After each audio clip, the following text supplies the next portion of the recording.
Judul apa yang bisa dijadikan untuk copywriting kita?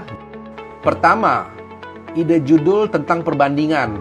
Jadi kita misalkan bikin konten tentang perbandingan hand sanitizer dan antiseptik tangkal corona. Nah, jadi orang tuh suka tuh.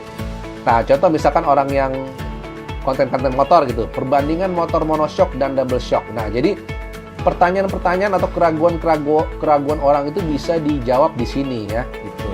Yang kedua adalah berikan pertanyaan. Nah, jadi teman-teman bisa di sosmed atau di website bisa berikan pertanyaan nih ya. Misalkan contoh, apa itu sukses? Bagaimana cara meningkatkan penjualan website? Kenapa Indonesia tidak lockdown? Kemudian kenapa produk saya jual tidak laku? Jadi teman-teman bikin judul yang bertanya kepada orang, tapi nanti akan membuat orang penasaran sehingga dia akan baca konten teman-teman gitu ya.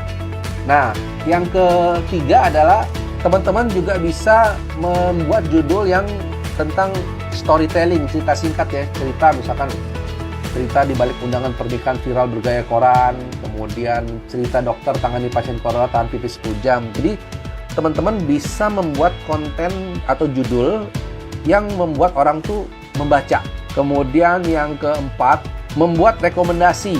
Nah, jadi kalau misalkan teman-teman punya pengalaman suatu keahlian tertentu atau pernah menggunakan produk tertentu, teman-teman bisa membuat rekomendasi nih atau review produk. Itu sangat laku sekali tuh di konten-konten sosial media dan YouTube ya.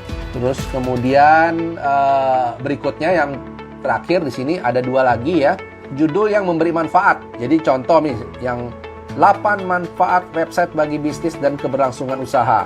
21 manfaat, keuntungan, dan fungsi memiliki website. Kemudian juga ada testimoni nih teman-teman ya. Misalkan kesaksian pasien sembuh Corona Surabaya, testimoni Alfana Slim mampu menurunkan berat badan. Jadi kita punya 6 ya tadi ya. Satu perbandingan. Kemudian yang kedua tadi adalah kita berikan pertanyaan ya, berikan pertanyaan.